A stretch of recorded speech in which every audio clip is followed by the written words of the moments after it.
Salam Pancasila. Assalamualaikum warahmatullahi wabarakatuh. Shalom. Salam sejahtera bagi kita semuanya. Namo Buddhaya. Om Swastiastu. Salam kebajikan. Rahayu. Di hari kemerdekaan buruh pada saat ini 1 Mei tahun 2022 kebetulan dirangkai dengan hari yang sangat berbahagia. Saat ini bagi saudara-saudara kami beragama Islam merayakan hari kemenangan, hari Idul Fitri. Oleh karena itu kami mengucapkan minal aidin wal faizin, mohon maaf lahir dan batin. Bapak, Ibu, saudara-saudara, rekan-rekan juang di seluruh Indonesia, saya akan menyampaikan sejarah lahirnya Hari Buruh berawal dari aksi unjuk rasa Serikat Buruh di Amerika Serikat. Pada tanggal 1 Mei 1886, 300.000 lebih buruh turun ke jalan menuntut sistem 8 jam kerja per hari yang pada saat itu diberlakukan 16 jam per hari. Kemudian Bapak Ibu sekalian, kondisi itu membuat aksi mogok kerja massal di Amerika Serikat. Di berbagai kota terjadi aksi mogok kerja. Selama aksi unjuk rasa pada tanggal 4 Mei tahun 1886 atau 3 hari kemudian di Haymarket Riot di Chicago, tiba-tiba bom meledak menewaskan 30 orang. Dari 40 luka-luka dan 7 polisi tewas. Akibat tragedi berdarah tersebut, pada bulan Agustus tahun 1886 ditetapkan 8 aktivis buruh menjadi tersangka. Dan Hakim Joseph E. Gary menjatuhkan hukuman mati kepada 7 aktivis dan 1 dihukum 15 tahun penjara. Lalu pada November 1887, 4 orang tersangka yang divonis digantung. Tetapi 1 orang bunuh diri pada malam eksekusi. Dan 3 lainnya dihukum seumur hidup oleh Gubernur Illinois Richard J. Gillespie. Pada Konferensi Internasional Sosialis tahun 1889 menentukan pada tanggal 1 Mei sebagai Hari Buruh Internasional. Nah, kemudian di Indonesia sejarahnya berbeda dengan yang ada di Amerika. Dimulai pada era kolonial Belanda, di mana pada tanggal 1 Mei 1918 oleh Serikat Buruh Kung Tang Hue, tokoh sosialis Belanda Adolf Baars mengkritik harga sewa tanah milik buruh murah yang terjadi di perkebunan-perkebunan. Buruh kerja keras tanpa upah yang layak. Kemudian pada tahun 1921 HOS atau Hos Cokro-Minoto ditemani muridnya Soekarno atau Bapak Presiden pertama Republik Indonesia berpidato ketika itu mewakili serikat buruh di bawah pengaruh Syarikat Islam. 2 tahun setelahnya atau tahun 1923 terjadi peringatan Hari Buruh terpanjang di era kolonial, di mana pada tanggal 1 Mei 1946 Kabinet Syahrir memperbolehkan perayaan Hari Buruh, bahkan menganjurkan Undang-Undang Nomor 12 tahun 1948 mengatur 1 Mei buruh boleh tidak bekerja. Luar biasa pada saat itu. Pada tanggal 19 Mei tahun 1948, ribuan buruh tani mogok karena menuntut pembayaran upah yang tertunda. Aksi pemogokan di mana-mana. Kegiatan pekerjaan terhenti. Kemudian pada tanggal 14 Juli tahun 1948, setelah Perdana Menteri Muhammad Hatta mengadakan pertemuan dengan Sentral Organisasi Buruh Seluruh Indonesia atau disingkat SOBSI. Pada tahun 1950, buruh kembali menuntut hak THR.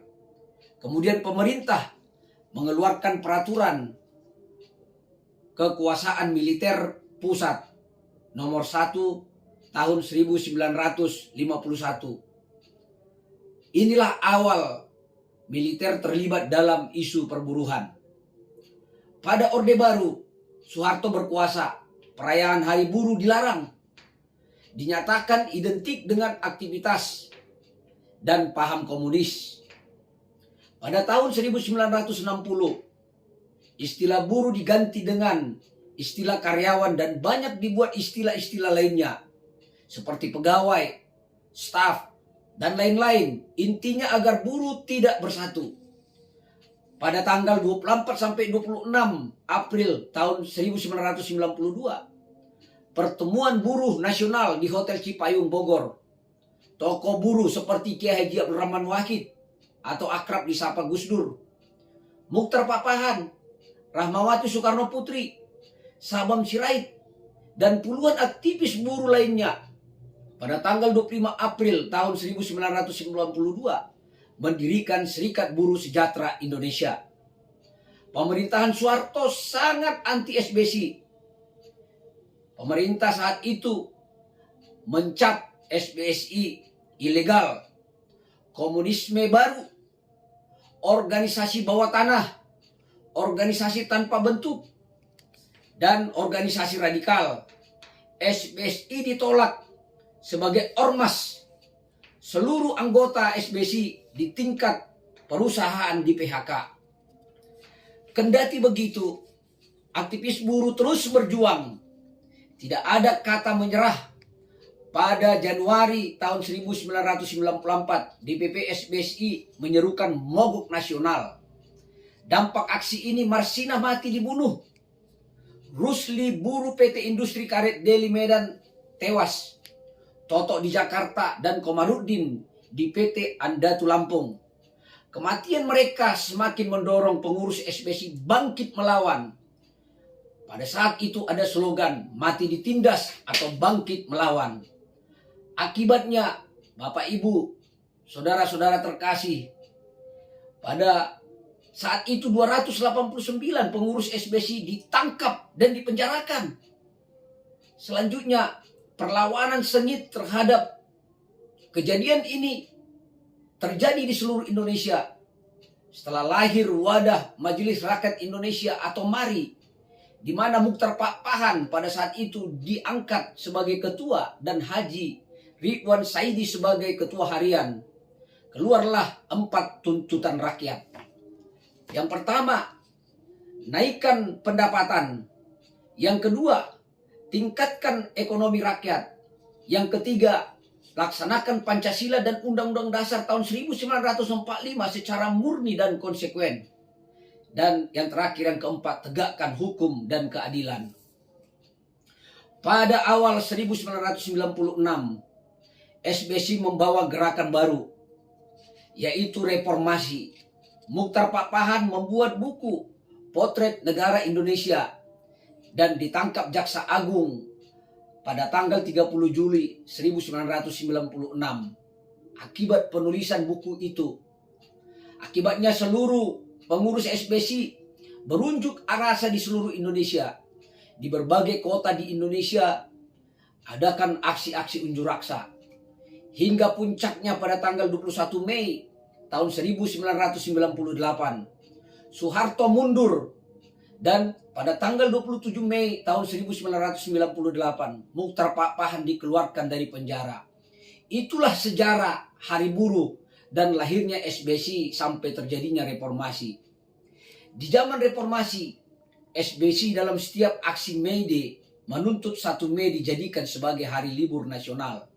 Dan alhamdulillah, puji Tuhan, pada tanggal 29 Juli 2013, Presiden SBY menerbitkan keputusan Presiden nomor 24 tahun 2013 tentang penetapan tanggal 1 Mei sebagai hari libur, yang artinya kemerdekaan buruh setelah pemerintahan sekarang Soekarno kembali diakui pemerintahan di bawah kepemimpinan Bapak SBY. Terima kasih Bapak SBY. Ketika buruh masih belum hidup lama, masih kerap terjadi union busting atau pemberangusan serikat buruh. Upah murah, outsourcing marak di mana-mana. Buruh perkebunan yang selalu diperbudak. Justru pemerintahan Bapak Jokowi menerbitkan Undang-Undang Omnibus Law atau Undang-Undang Cipta Kerja.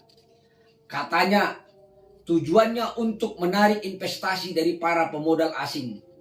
Padahal buruh Indonesia masih hidup di garis kemiskinan, belum hidup layak.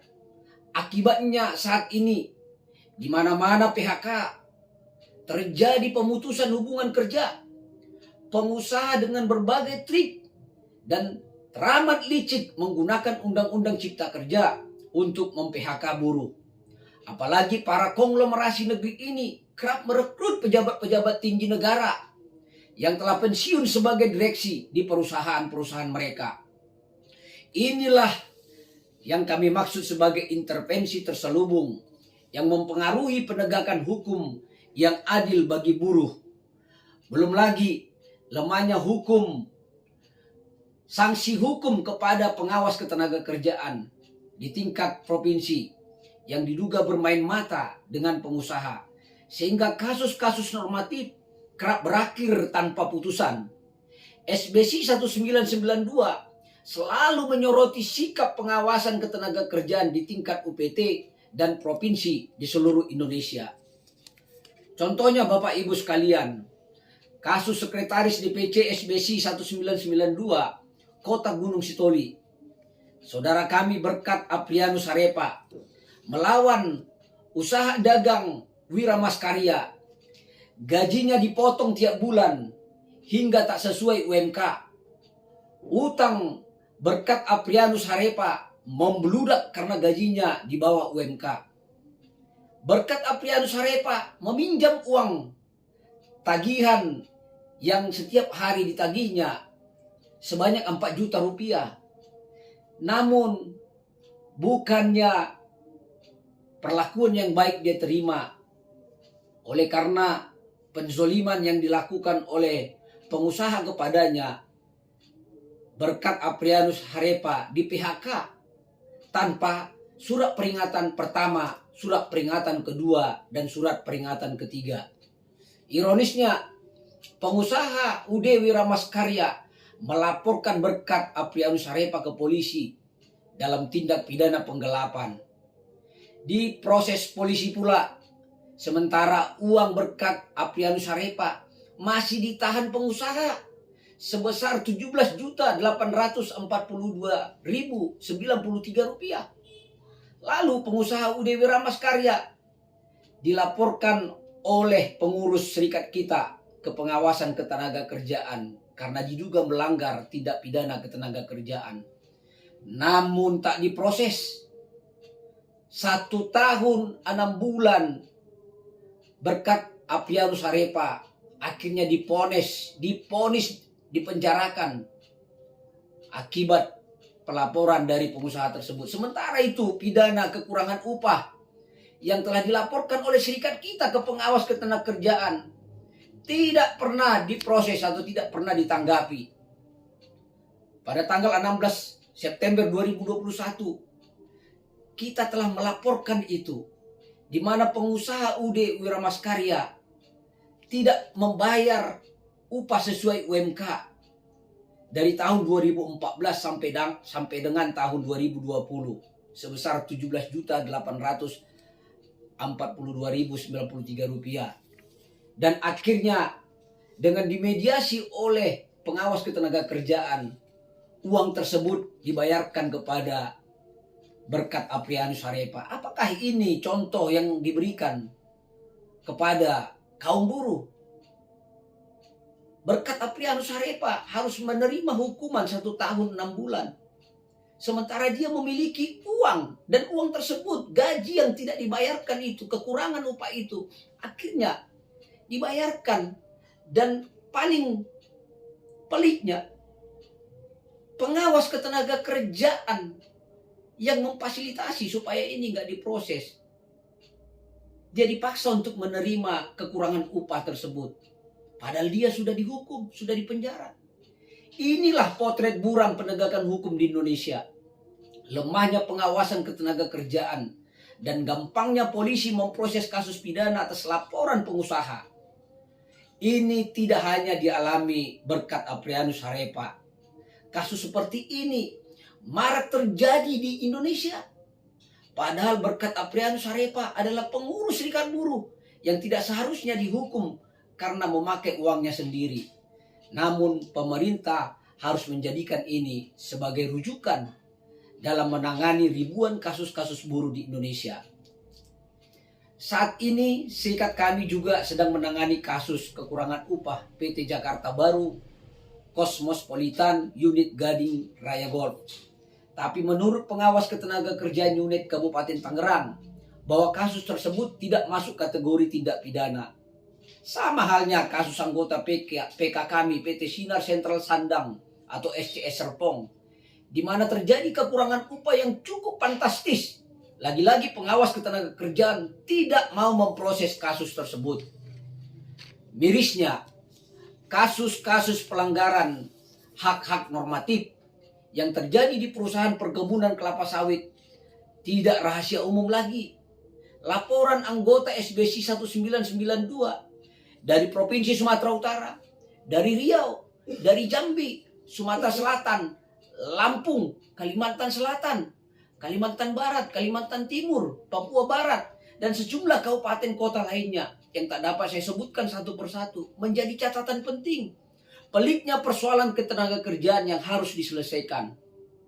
Untuk tahun 2002 ini kami berharap bahwa persoalan-persoalan besar ini masih terkatung-katung. Ketidakberpihakan pemerintah Jokowi kepada buruh di Indonesia itu menjadi potret buram persoalan ketenagakerjaan di Indonesia. Ketika sempat muncul peraturan menaker yang mensyaratkan JHT bisa diambil sampai buruh berumur 56 tahun, menjadi contoh.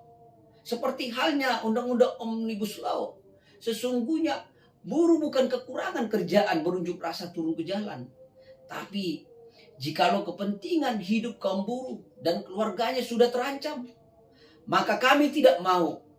Kami tidak akan diam. Kami kaum buruh harus turun ke jalan. Hanya itu cara bagi kami untuk menyatakan tidak setuju dengan keputusan yang merugikan kaum buruh. Dan atau maraknya kesenang-kenangan yang kami alami itu terjadi hampir di seluruh Indonesia. Jadi di hari kemerdekaan buruh tahun 2022 ini, kepada Bapak Presiden Republik Indonesia yang mulia Bapak Joko Widodo, kepada Ibu Menteri Tenaga Kerja, Ibunda kami Ibu Ida Fauziah, beserta seluruh stakeholder yang berhubungan dengan kehidupan buruh, lembaga-lembaga pemerintahan, aparatur penegak hukum, Bapak Kapolri, dan pihak-pihak yang terkait. Inilah yang dapat kami sampaikan dalam peringatan Hari Kemerdekaan Buruh tahun 2022 ini. Kami berharap semoga pada peringatan Hari Kemerdekaan Buruh di tahun-tahun yang akan datang, akan membawa sukacita bagi kaum buruh di seluruh Indonesia. Tentulah dalam penyampaian kata-kata saya pasti ada kata yang salah dan kurang berkenan di hati Bapak dan Ibu serta rekan-rekan buruh sekalian. Memang banyak ungkapan hati yang ingin saya sampaikan, namun dengan segala keterbatasan yang kami miliki, kami mohon dimaafkan. Wabillahi taufik wal hidayah. Wassalamualaikum warahmatullahi wabarakatuh. Hidup buruh! Hidup buruh! Hidup buruh! SBC 1992, militan, cerdas, mandiri. Merdeka!